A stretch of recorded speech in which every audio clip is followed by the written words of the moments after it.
Start, ma'am. Yeah, ma'am. One, two, three, start. A very good morning to all of you. I'm here to present Unit 3 Management and Meetings of Corporate Laws, paper BCom Honors, paper number BCH 2.3. I am Dr. Shikha Sachdeva. So, today I'm going to cover most of the topics of Unit 3. I will try to cover as many as possible, though it is 2 hours time which has been given to me. Uh, the topics which we would be covering from company management are like the directors, the legal position of directors, composition of board of directors, maximum number, minimum number, women directors, that is classification of directors, directors identification number, qualification, disqualification, removal, KMPs, etc. I would try to throw light on each one of the topics so that it is easier for you to comprehend when you start preparing for your examination. So, coming to the first topic, that is directors. Director basically is defined under Section 2, subsection 34 of the New Companies Act 2013. It means a very simple definition is it means a director appointed to the board of a company. Okay. Now, what do you exactly mean by directors? Why do we need directors? A company is an artificial person, right? It is invisible, intangible, and exists only in the eyes of law, right? So, therefore, somebody needs to act on behalf of the company in dealing with others. So, when somebody needs to act on behalf of the company, we get to know of the term directors. So, directors basically are the topmost administrative organ of the company. They collectively are called as board of directors. They are natural persons who act as if they are the eyes, they are the brain of the company. And as per section 149 subsection 1 of the New Companies Act, only an individual can be a director of the company, because they have to they're representatives of the company. They have to act on behalf of the company. As such, no proper statutory definition of a company director is given, but we just tend to find that it means a director appointed to the board of a company. Okay, so it includes any person who is occupying the position of a director by whatever name called. Thus, we have to make this very clear in our mind that instead of name, the designation or the title definition of a director is purely based upon the functions he is performing, or it is purely on position occupied by him. So we have to remember this, that director are considered to be the eyes, brain, nerves of a company, and directors represent the company. They are working on behalf of the company. And there is an important section which talks about, I am taking this particular topic a little ahead of time. Why? Because it is required to understand the next topics. Number of directorships. It is given in section 165 of Companies Act 2013, and it says that no person shall hold office as a director, including any alternate directorship. I'll tell you what does this alternate directorship mean. And in more than 20 companies at the same time. That means a person cannot hold directorship in more than 20 companies, and out of these 20 companies, 10 can be public companies. So out of these 20 companies in which he can hold directorship, he can be the director of maximum 10 public companies. Okay, so this is regarding the number of directorship. Now we come to legal position of directors. Okay, very important, very necessary to understand that what is the legal position of a director? What is the status of a director in an organization, in a company form of business organization? Okay, I am assuming I have started from unit 3, that is company management and meetings. Why? Because we are assuming that you've already taken classes pre these COVID-19 crisis. You were taking classes from in your centers, SOL centers. So we have assumed that 2 units must have been covered by now. So that is why we have started from unit 3 this time. So now coming to legal position of directors. So there is a very renowned case of Imperial Hydropathic Hotel versus Hampson, which said that the directors are sometimes defined as agents, sometimes as trustees, sometimes as managing partners. But each of these expressions are only indicative and not exhaustive. Now you have to understand, what does this mean? Each of these expressions, that is, directors are sometimes called as agents, they are sometimes called as trustees, and sometimes called as managing partners. This means that these expressions are only indicative. They are indicating the functions which are performed by the directors of the company and are not exhaustive. Exhaustive means that they do not actually are agents, they do not actually are trustees under Trustees Act, and they are actually not completely managing partners under the kind of partnership form of business organization. So they are just indicative. They are just indicating the meaning. Yeah, they can be considered as agents, they can be considered as trustees, they can be considered as managing partners. So you have to understand they are indicative and not exhaustive. Not exhaustive means they do not encompass all the functions of an agent under the principal agent relationship which we have. So now first of all, coming up to directors as agents. Okay, now you know that directors represent company in dealing with the third party. They are representatives of the company when they transact with the third party. So as I told you, company is an artificial person. It cannot act by itself. It has to have some natural persons who are taking decisions on its behalf. No doubt it is an artificial legal entity. It has a separate legal entity. But then we have to understand that it cannot take its own decision. Somebody has to work on its behalf, right? So we generally follow the law of agency in it. So as per the normal principles of law of agency, we say that where the directors enter into any sort of contracts with the third party on behalf of the company on behalf of the company in the normal course of business, the company will be liable and not the directors. You have to understand this. The liability goes on to the company because here directors are representatives of the company. Directors are considered as agents of the company, and they are not the directors who are actually getting into a contract with the third party, but it is the company which is getting into a contract with the third party. So it is just that directors are on behalf of the company, that they are making the contract, they are using company's name. Okay, so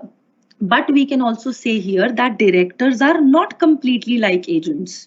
Okay, again you come back to the definition, which the case Lord Justice Bowen, the case which I was just talking about. Okay, I'll just pinpoint where am I. Okay, so I am talking about this particular case, Imperial Hydropathic Hotel versus Hampson said. Again, I am coming to the thing which I want all of you to make very clear: indicative. It is indicative and not exhaustive. So we have to have certain reasons that why directors are not completely like agents. See, you know that directors are the directors are elected, but the agents are appointed. So directors are elected in the general meetings, right? They are elected by the shareholders. So, but the agents are appointed, and hence agents work for commission, right? And but directors do not work for commission, so they have separate ways and means of their monetary things from the company. So hence they are not completely like agents, and then we can say that yes, they can be more or less like other agent managing partners or trustees or employees, which we'll just do. Next, we understand that directors as trustees. Okay, now again, I am telling you that directors are trustees only indicatively. Okay, again and again, I am saying the same thing. Why? Because directors are not trustees in the legal sense. Why? Because the Trustees Act do not apply to directors, right? All the provisions of Trustees Act, which are by and large too many, they do not apply to the directors. So that is why they are trustees in the form that they are there to take care of the company's property, okay? And they are there to use the powers which have been entrusted to them through the company's act.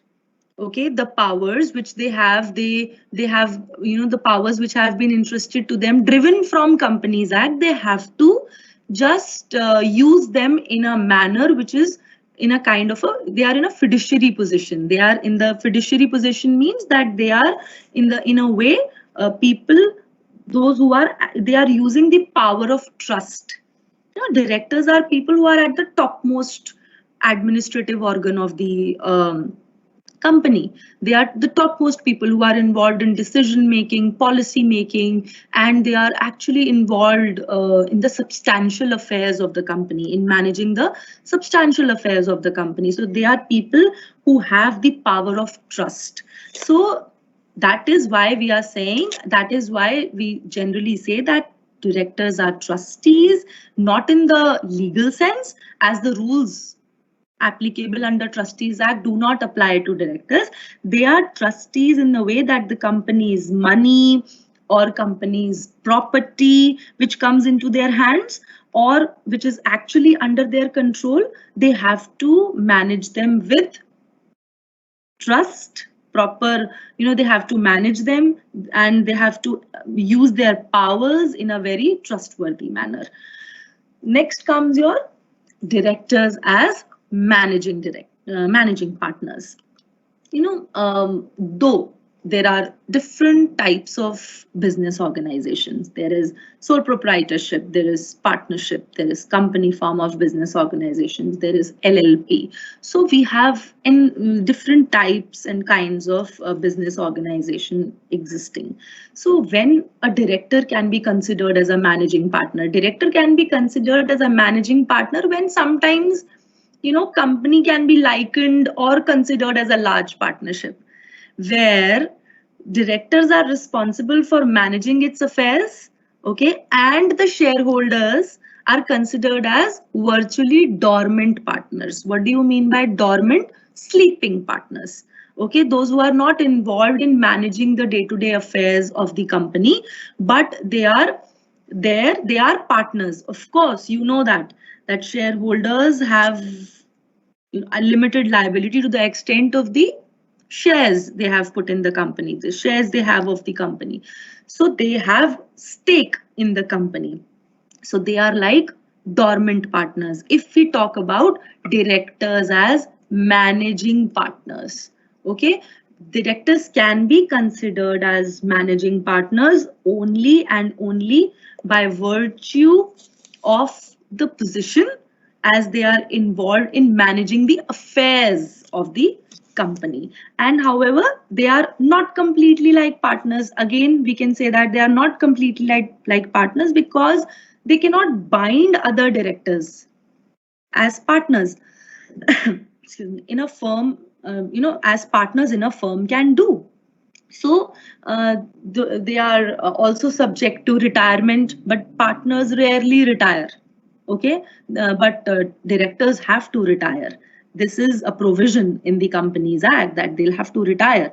Thus, they are not completely like managing partners. Next comes your directors as employees. Okay, where the director is in full employment of the company, like full-time director or managing director, which we will talk in the later stages of our class. They are considered as employees of the organization, but basically directors are elected representatives of the shareholders engaged in directing the affairs of the company on its behalf. So they are basically elected representatives of the shareholders. Okay, you know that shareholders are the owners of the company, right? You know that. So there is a separation of ownership and management. Always remember, there is a separation of ownership and management, and shareholders are the owners of the company. They are the people actually who have stake in the company, and directors are the management of the company. They are considering the managing the affairs of the company. So in case of directors as employees, if where a director accepts employment under the company under a separate contract of service, in addition to the directorship, he is also treated as an employee of the or the servant of the company. But where there are directors who are actually in full employment of the company, that means they cannot have directorship in any other company, and they are actually taking remuneration, so they are considered as employees of the organization. Next. Now, very important classification of directors. Now, you have to understand the concept of classification of directors from various types of directors. Okay.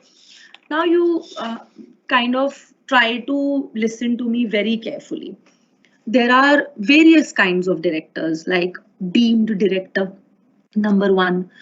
What do you understand by deemed director? Deemed director is a person who has not been formally appointed as a director of the company. But generally what happens that this person tends to give directions to the board,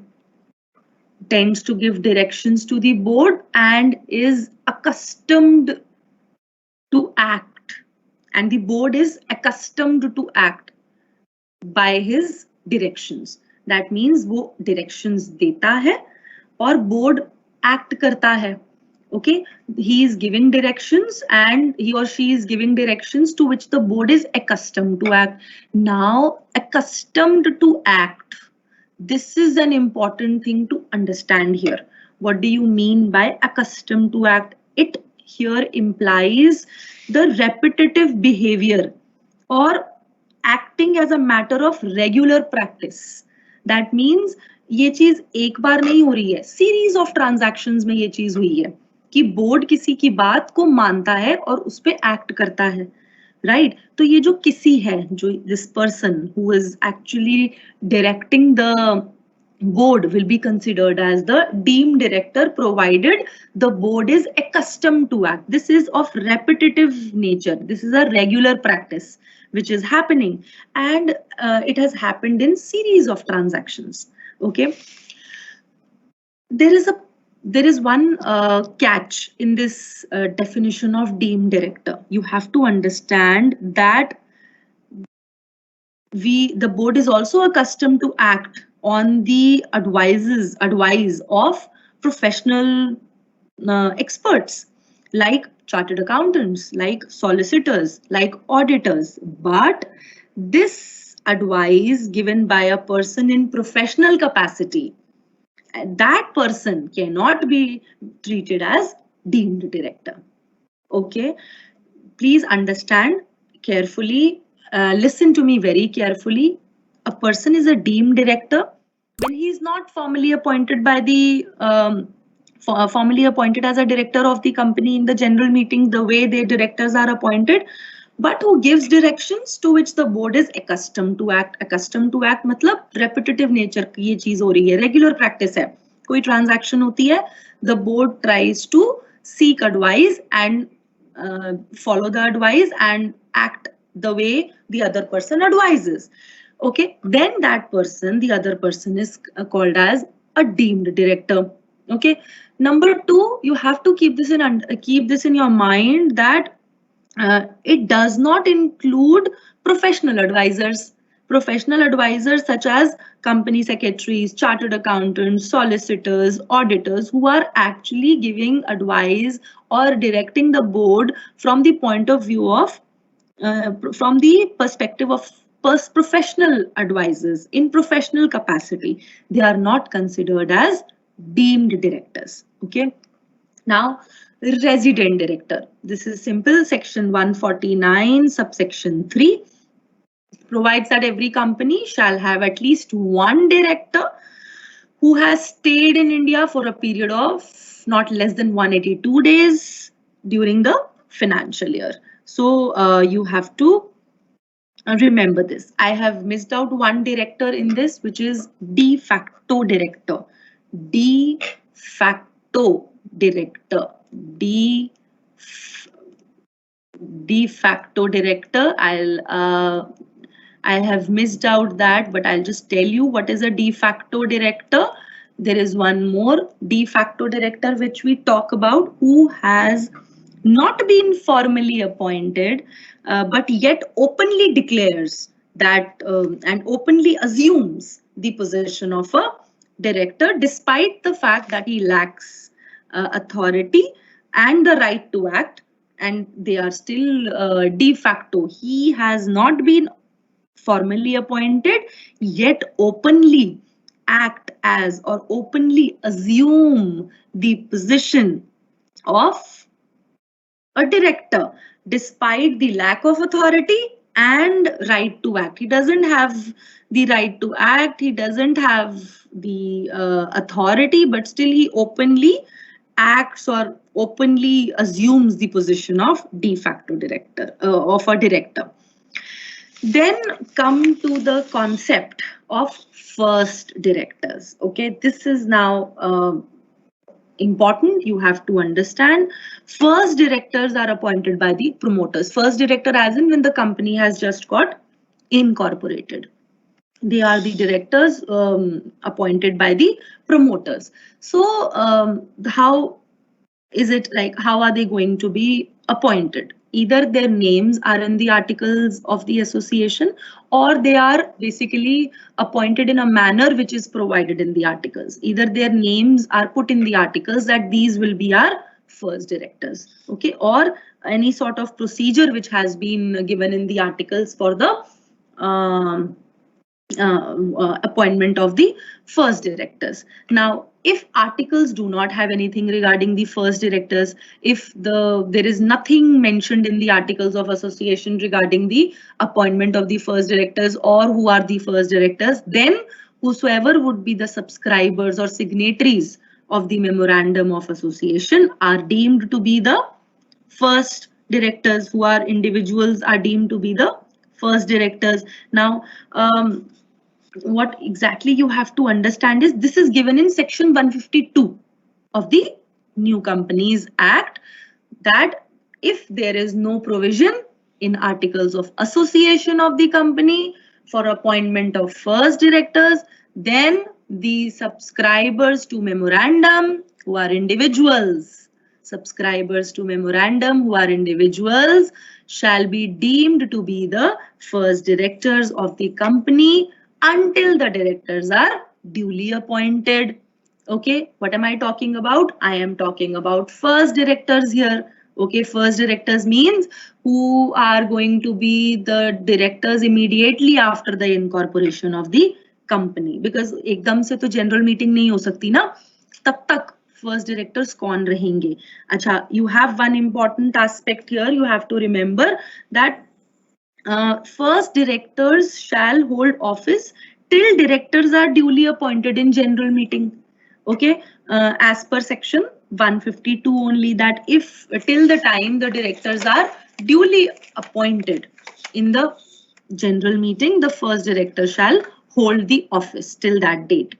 Okay, then if this could another be one of the cases that if all subscriber to memorandum are corporates, okay, then first directors and first directors names are also not mentioned in the articles. Okay, the company in that case will have no directors till its AGM. This can also happen. What do we say? That if the articles are silent, in case of first directors, we say that if the articles are silent, subscribers to MOA who are individuals, I hope you understand, who are individuals shall be deemed to be the first directors. What if the memorandum has been subscribed by only body corporates and articles is also silent? Then what will happen? In that case, there is no problem if the company goes without directors till its first AGM. Okay, so please remember this. You have to keep this in your mind. I hope you all are understanding what I am saying. I know I am going a little fast, but that is how I will be able to cover the topics which I would want you all to know. Now, classification of directors. There are directors who are classified as, in accordance with the appointment, nature of appointment. So under section 161, board of directors, board of directors has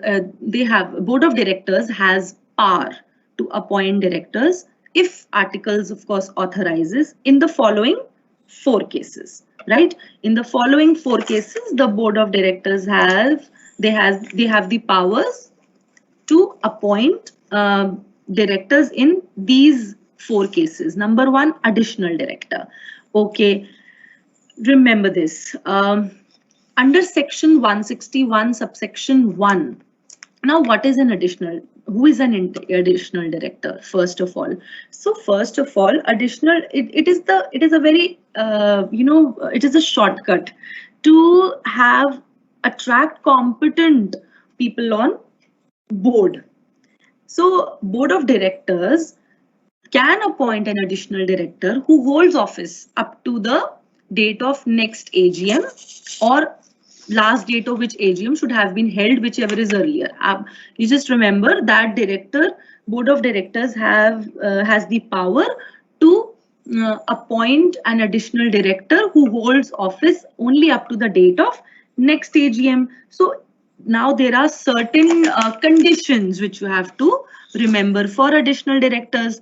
So number of directors and additional directors together shall not exceed the maximum strength fixed for the board by the articles. So additional directors would be in the maximum strength that the board can have in accordance with the articles of association, and they enjoy the same powers as other directors.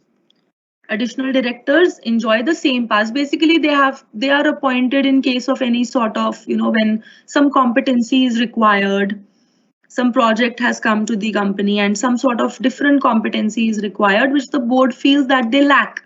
In that case, under section 161, subsection 1, additional director can be appointed for a period of time till the next AGM by the board itself.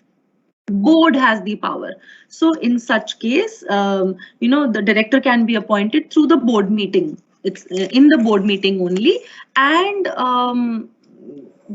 such directors also have to purchase the qualification shares. Now I'll tell you what are qualification shares. Listen to me very carefully. All the concepts cannot be put in the PPT or the presentation. So keep your mind and ears open when I am talking to you. Please don't think that you can just rely upon the presentation. See, additional directors should also purchase qualification shares as per the requirement of the articles. See, as such, when it comes to the qualification of directors, as such, no qualification is mentioned in the Act that how much qualified a director should be to be in the board of a company. But if articles would want these directors will have to purchase the qualification shares, some amount of qualification shares, which I will be discussing with you. What are the qualification shares, which the maximum amount of qualification shares they can purchase is 5,000 within 2 months of their taking the office of the director. So they have to buy the qualification shares. Additional director has to buy the qualification share, and such director is to hold the office till the next AGM. Okay, remember this. Now coming to alternate director under section 161 subsection 2. Now alternate director, if the original director means, this director is appointed in the absence of the original director, who by way of, in the absence of, for a period of not less than 3 months, he is not there in the state for approximately, a period of 3 months or more, and then if in that case, an alternate director can be appointed for a director who is called the original director, okay, during his absence for a period of not less than 3 months from the state in which meetings of the board are ordinarily held. And now, it can be appointed by the board by passing resolution in board meeting. And, this alternate director helps solving the problems of lack of quorum in board meetings. You know what is quorum? Quorum is the minimum number of members required to commence the meeting. कितने लोग minimum होने चाहिए एक meeting को start करने के लिए, कम से कम कितने लोग मौजूद होने चाहिए एक मीटिंग को स्टार्ट करने के लिए, उसको कोरम बोला जाता है. So but there are certain provisions which do not apply to alternate directors. That is, such directors are not counted for maximum limit of directorship which a person can hold, or such appointment is not considered as increase in strength of directors. So you you have to understand that such director is not a representative proxy or an agent of the original director. He has been appointed to act for a director during the absence of the original director. So as all the provisions related to remuneration, etc., they all apply to this particular director as it used to apply to the original director. Okay, so alternate director is important from the perspective of, it solves the problem of having quorum, lack of quorum in the board meetings. So it is required when the original director is not in place, is not in the city or state. Then comes your nominee directors. Now, nominee director, very simple, that usually, there are governments, financial institutions who have lent a lot of money to the company. Okay, they can nominate a director on the board, okay, of the company. To why they would nominate? Because they have lent a lot of money to the company, and they would want that they would ensure that the money lent is invested in proper way.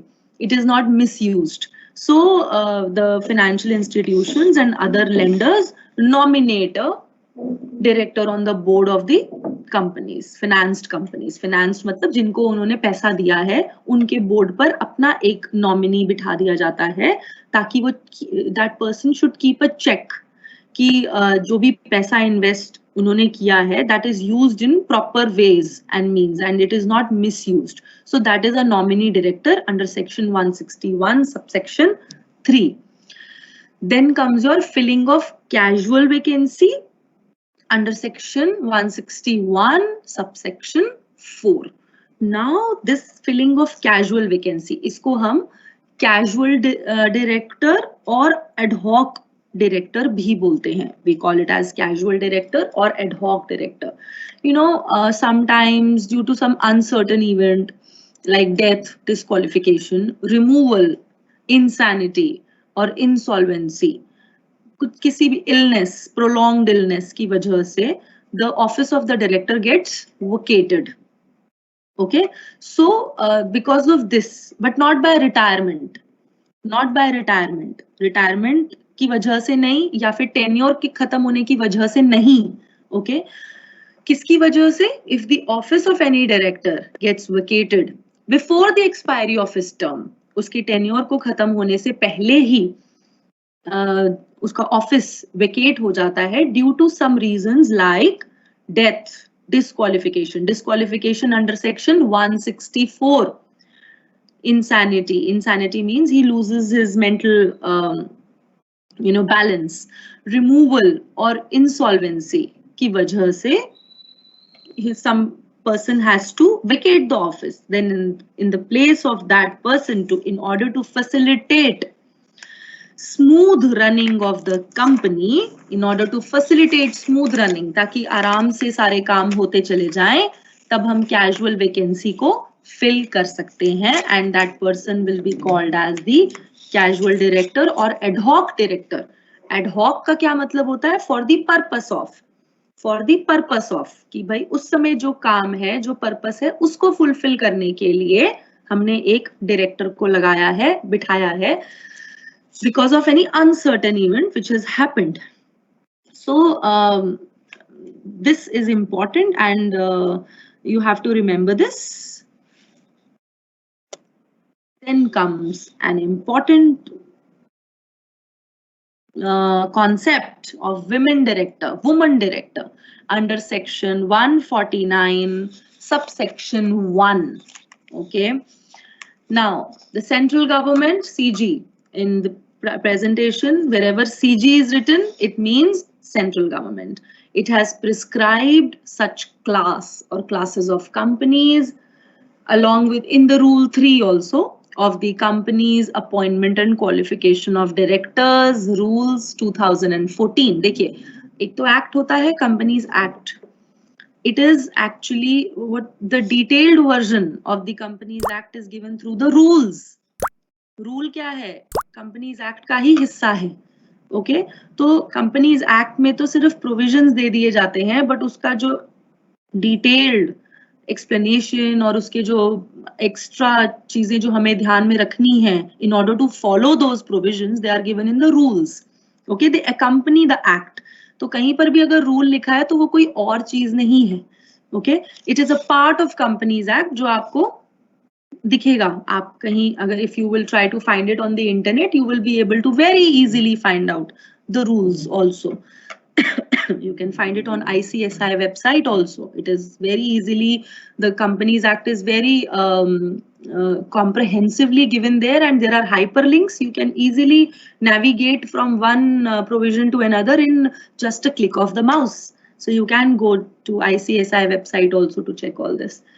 So women director, coming to women director under section 149 subsection 1, it says that every listed company and any other public company having every listed company has to have a woman director. Okay, and every public company having paid up capital of rupees 100 crores, paid up capital of rupees 100 crores or more, or turnover of rupees 300 crores or more, to have at least one women director. Please keep this in your mind. These are the important aspects which you have to remember. The provisions that every listed company has to have one woman director. Every public company, any other public company whose paid up capital is 100 crores or more, or turnover of rupees 300 crores or more, shall have at least one woman director on board. Okay, this was the thing. Now, there is no prohibition in the act given. It's very interesting that there is no prohibition for appointment of a female relative of a on the board. You know, relatives, any female can be appointed on the board. So for large family business houses, you will see that women directors are the people, they are the ones from inside the family only. Then one more, the guidelines for listed entities through LODR, listing obligation and disclosure requirements for better corporate governance. LODR is for listed companies, some regulations for listed companies given by SEBI in its wide recent notification that the board of directors of the top 500 listed entities shall have at least one independent woman director. ये किस में दिया हुआ है? LODR में दिया हुआ है. जो Companies Act में दिया हुआ है, that is this. Okay, but in order to have more transparency and to have independence of woman director also. Independence of woman director means that person should not be a part of the family. That person should not be an inside director. That person should not have, that woman should not have any sort of vested interest or any sort of pecuniary or material interest in the affairs of the company. इसके लिए LODR में, okay, companies act में ये दिया हुआ है, ठीक है. LODR में दिस सेबी ने जो वाइड रिसेंट नोटिफिकेशन के थ्रू दिया है, that top 500 listed companies shall have at least one independent woman director. Independent woman director by April 1st, 2019, and top 1000 listed companies shall have one independent woman director by April 1, 2020. So what is this and how is it? How is it going to be governed, that which are the top 500 and 1000 entities? It would be done through the market capitalization. उसके हिसाब से पता लगेगा कि कौन सी top 500 हैं और कौन सी टॉप 1000 एंटिटीज हैं. Okay, at the end of the immediate previous year. इससे क्या बेनिफिट होगा? इससे बेनिफिट ये होगा कि 2 वुमेन डायरेक्टर्स भी बोर्ड पर आ सकती हैं. Okay, one shall be the one through in accordance with the Companies Act, or listed entities में what is going to happen? Another woman independent director will have to be appointed. Independent woman director will have to be appointed. This is a very important concept. From exams point of view, you will be learning, you will be when you will be reading, just read it very diligently, very carefully. Okay, so now another important type of director under the classification of small shareholders, under the classification of directors, we have small shareholders directors. Now, section 151 of the Act says that every listed company may have one director elected by such small shareholder. Who is a small shareholder? First of all, the concept has to be understood. Small shareholder is a shareholder whose nominal value of the holding is not more than 20,000. Okay, nominal value of the holding is not more than 20,000. Please remember this. तभी तो small माना जाएगा ना वो. Supposedly, now please listen to the example. Supposedly, there is a person X who is holding 2,000 equity shares of ₹10 each. Nominal value, paid up value की बात नहीं हो रही है, market value की बात नहीं हो रही है. हम nominal value की बात कर रहे हैं. Please remember this. Okay. So this person holds 2,000 equity shares of ₹10 each. Fine. 4 is the paid up amount. Okay. So the nominal value of the shares held by him is 20,000. So he can be considered as the small shareholder director. Okay. Because the nominal value 2,000 into 10 is your 20,000. I am not talking about the paid up value. I am not talking about the market value. Then comes Mr. Y, who holds 5,000 equity shares of rupees 10 each.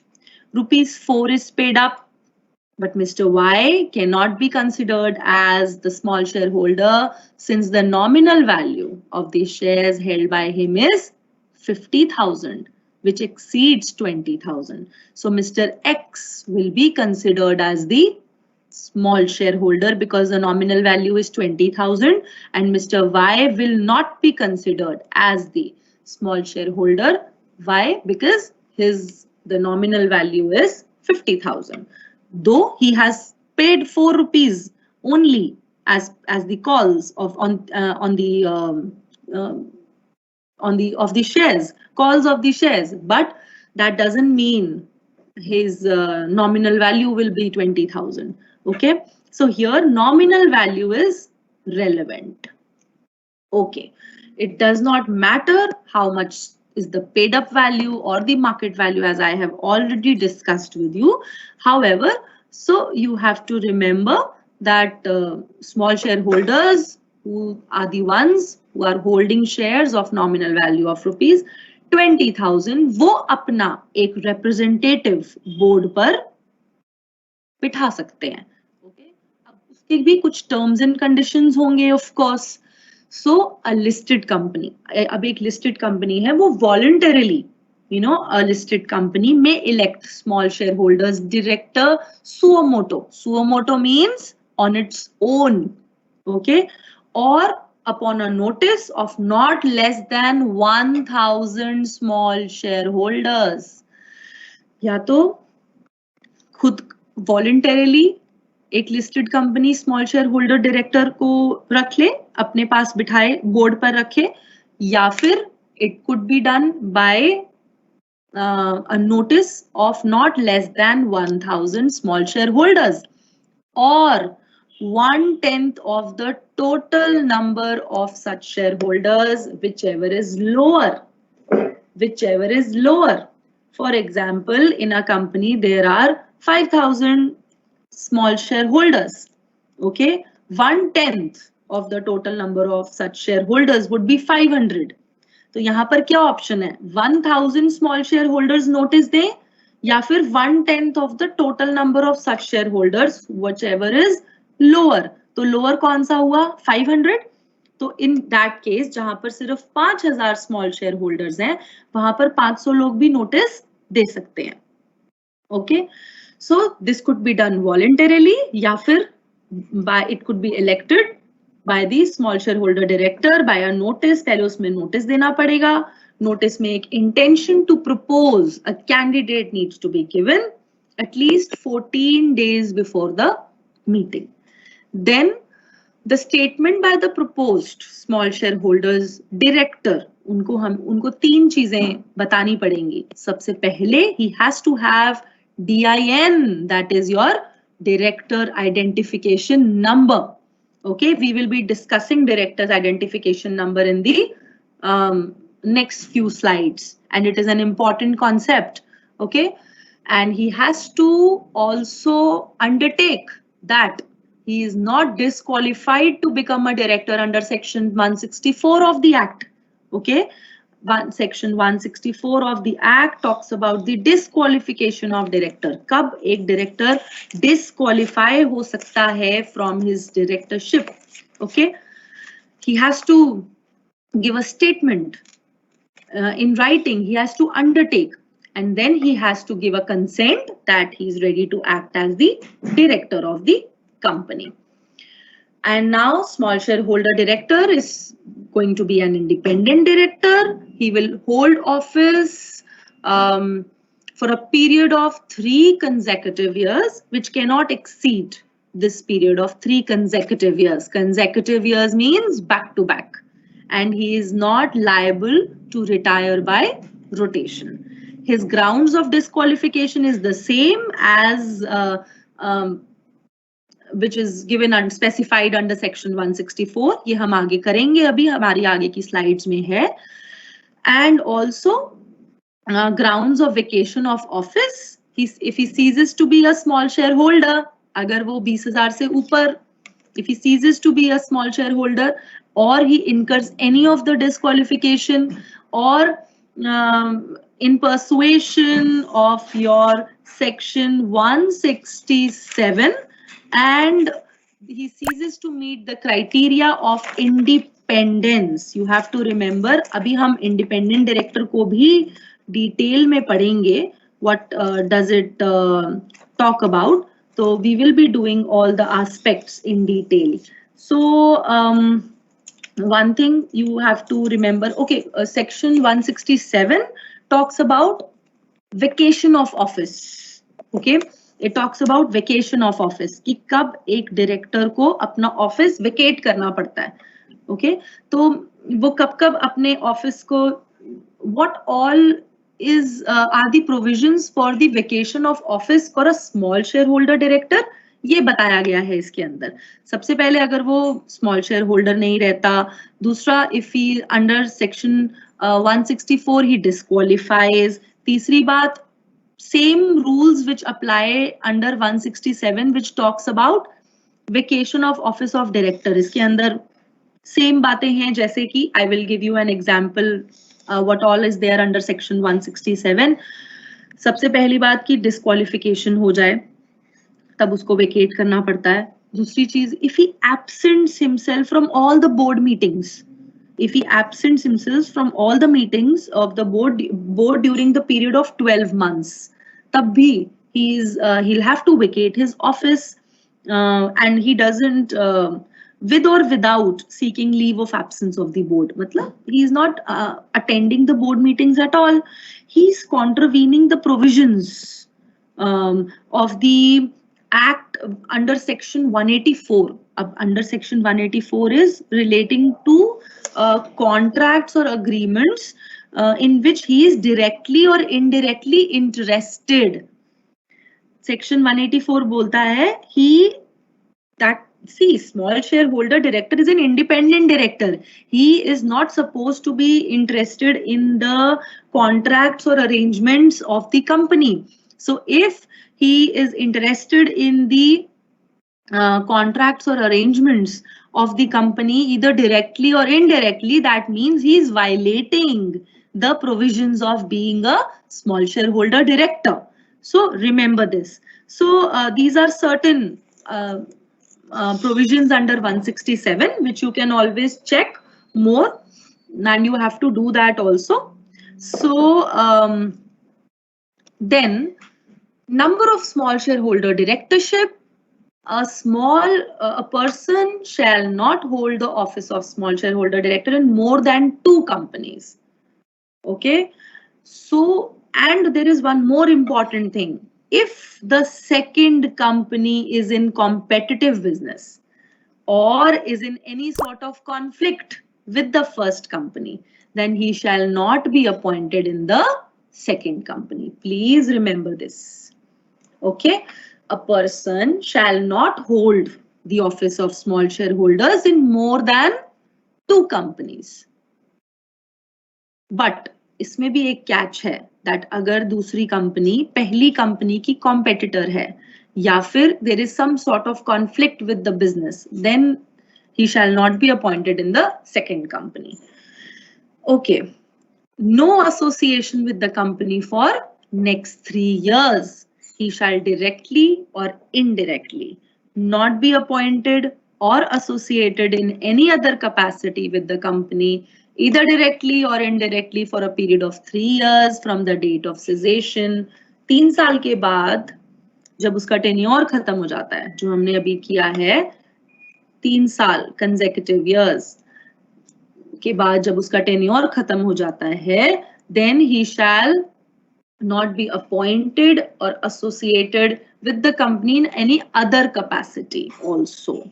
Okay, so these are certain provisions related to small shareholder director. So now I would want you to take a break of 5 minutes and then we will be back. Okay, we'll start with independent directors.